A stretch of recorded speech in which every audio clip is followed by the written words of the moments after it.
मुख्यमंत्री ने धोखा किया कि नहीं हमारे साथ, तो हमको वंचित कर दिया। हमको आपने ऐसा आभास करा दिया कि अफवाह चल रही है, कोई कैजुअलिटी नहीं हुई है, कोई मृत नहीं हुआ है। तो इतना बड़ा धोखा संत समाज के साथ, इतना बड़ा धोखा संत सनातनियों के साथ, इतना बड़ा धोखा हम लोगों के साथ कैसे इन्होंने कर दिया, क्यों कर दिया? नमस्कार, आदाब। आप देख रहे हैं खबर अड्डा और मैं हूं आपके साथ सुम्बुलीरम। दोस्तों, महाकुंभ में योगी सरकार और उनकी व्यवस्था चौपट साबित हुई। अब इस बात में बिल्कुल भी कोई दो राय नहीं है। जिस तरह महाकुंभ में जैसे जैसे लोगों की संख्या बढ़ती गई, इनकी व्यवस्था वैसे वैसे चरमराती गई। हालांकि योगी जी को शुरू से ही पता था कि रिकॉर्ड तोड़ श्रद्धालु आएंगे। मेले में 2 करोड़ लोगों का आंकड़ा जैसे ही पार होगा, वैसे ही महाकुंभ मेला दुनिया का सबसे बड़ा मेला बन जाएगा। Guinness world book of record में इसका नाम दर्ज हो जाएगा। ये तमाम बातों से बहुत अच्छी तरह सीएम योगी अवेयर थे, लेकिन फिर भी इतनी खराब व्यवस्था की गई। एरिया में ना वॉशरूम की व्यवस्था थी और ना ही वाहनों की, और इस पूरी बदइंतजामी के अलावा वीआईपी को अलग से थोपा गया। इनके लिए आम लोगों को धकेला गया, सारी व्यवस्था को एक तरफ कर दिया गया।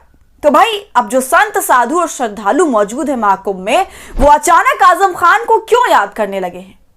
दोस्तों, यही आज का बड़ा सवाल है। क्यों आज आजम खान का नाम सामने आ रहा है और महाकुंभ की कड़ियों को उनसे जोड़ा जा रहा है? इसी पर आज चर्चा करेंगे, तो आप अंत तक जरूर बने रहिएगा।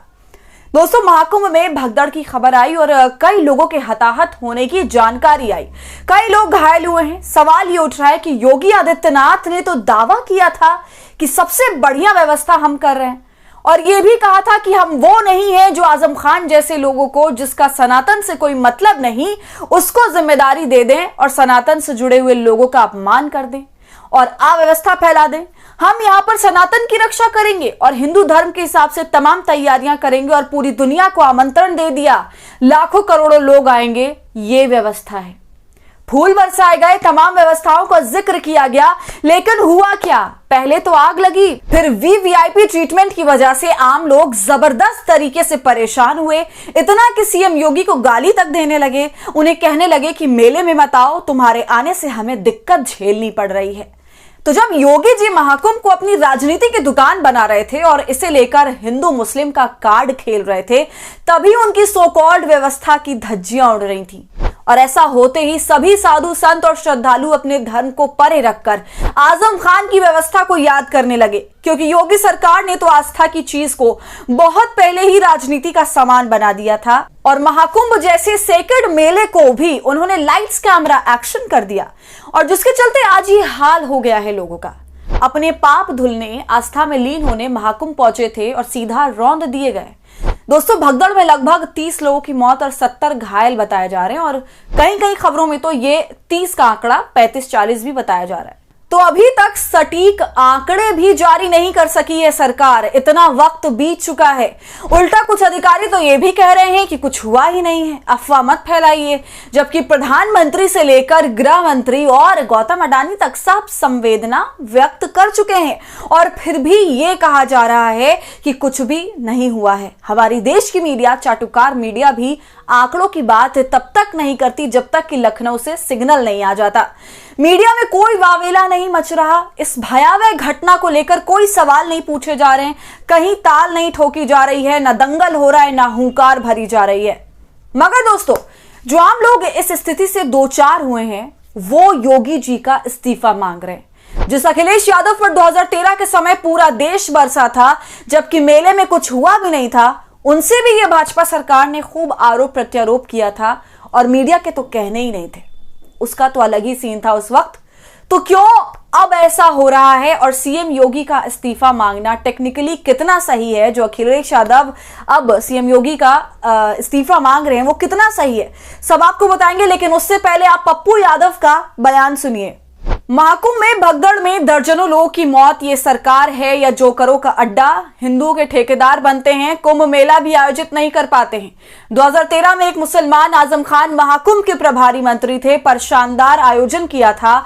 आज ढोंगी सिर्फ आयोजन के नाम पर अपना चेहरा चमकाते रहे। तो दोस्तों, आपने सुना पप्पू यादव क्या कह रहे हैं। सरकार को जोकरों का अड्डा और हिंदुओं को के फर्जी ठेकेदार, साथ में 2013 की याद भी दिला देते हैं। तो दोस्तों पप्पू यादव जो कह रहे हैं वो कहीं ना कहीं सही कह रहे हैं, क्योंकि मैं आपको आजम खान की व्यवस्था की सबसे खास बात बताऊं तो वो ये है कि उन्होंने कोई वीआईपी स्नान की जगह कुंभ के मेले में नहीं रखी थी। ये सब कुछ वो वीआईपी वाला नाटक उन्होंने बैन कर दिया था। सभी के लिए एक समान स्थिति थी। इसके अलावा कोई फिजूल खर्ची भी नहीं करी थी। बहुत अच्छे तरीके से सारी व्यवस्था पूरी हुई थी। तो चलिए जरा आप 2013 के महाकुंभ में चलते हैं, जिस वक्त तत्कालीन कैबिनेट मंत्री आजम खान थे। दोस्तों अखिलेश यादव जो योगी आदित्यनाथ का इस्तीफा मांग रहे हैं वो गलत नहीं मांग रहे हैं, क्योंकि योगी आदित्यनाथ के ऊपर ही मेले की पूरी संपूर्ण जिम्मेदारी है। इसमें आप ना कह ही नहीं सकते। योगी आदित्यनाथ ही अपनी पीठ थपथपा रहे हैं कि मैंने कुंभ कराया, इतने करोड़ लोगों को बुलाया, इतने करोड़ और बुलाऊंगा, ऐसा ऐसा कराया, वैसा वैसा कराया। बार बार योगी आदित्यनाथ इस बात को बोल रहे हैं। आपको बता दूं ये जो महाकुंभ सीएम योगी के 10 साल के करियर का है वो पहला महाकुंभ है। और इसी तरह जब अखिलेश यादव यूपी की सत्ता पर काबिज थे तब भी एक महाकुंभ आया था 12 साल वाला 2013 के समय। हुआ ये कि उस समय भी शाही स्नान था और फिर शाम के वक्त खबर आती है कि स्टेशन पर भगदड़ मच गई।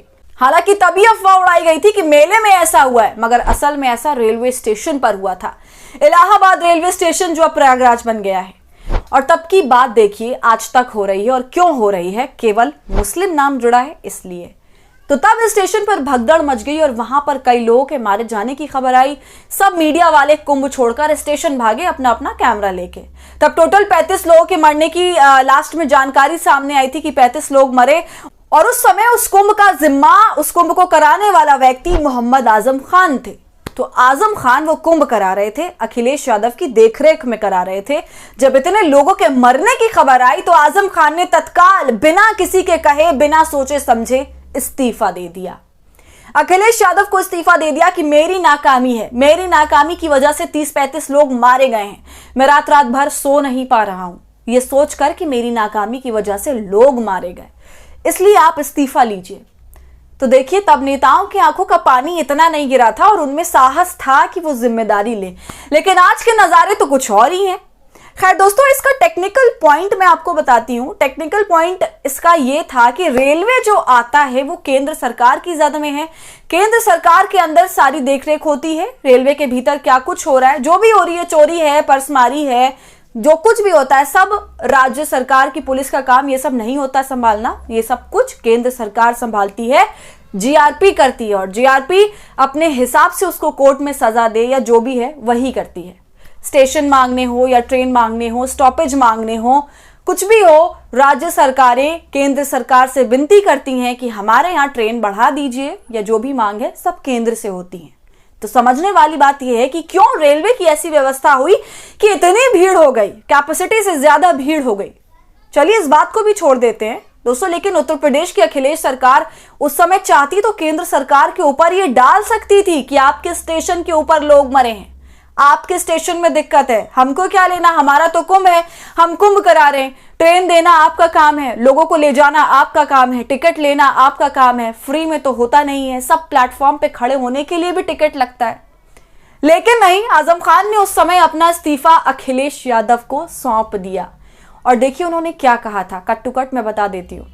हादसा कुंभ मेला क्षेत्र से बाहर रेलवे स्टेशन पर हुआ है, फिर भी मैं इसकी नैतिक जिम्मेदारी लेता हूं और कुंभ मेले के प्रभारी पद से इस्तीफा दे रहा हूं।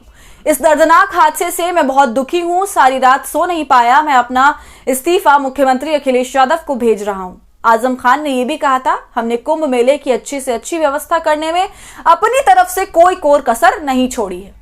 तो सुना आपने दोस्तों, हालांकि अखिलेश यादव ने यह इस्तीफा मंजूर नहीं किया था। अब दूसरी बात आपको हमारी मैं मीडिया की बता देती हूं कि यही वो मीडिया थी जिसने अखिलेश यादव से सवाल किया, उनकी सरकार के सभी मंत्रियों से सवाल किया, आजम खान पर उंगलियां उठाई, उनसे सवाल किए, सवाल पर सवाल किए। लेकिन आज ये मीडिया चुप है। इसकी जान सूख रही है बताने में कि कितने लोग मरे, किसकी हालत कैसे खराब है, ये दिखाने में। वहां पर जो लोग मरे उन लोगों के परिजन अब किस हालत में है, रो रहे हैं, चिल्ला रहे हैं, क्या कर रहे हैं, क्या मांग रहे हैं, ये सब कुछ, इस तरह की पूरी सच्चाई आज की उस मीडिया में थोड़ी भी हिम्मत नहीं है कि वो दिखा सके।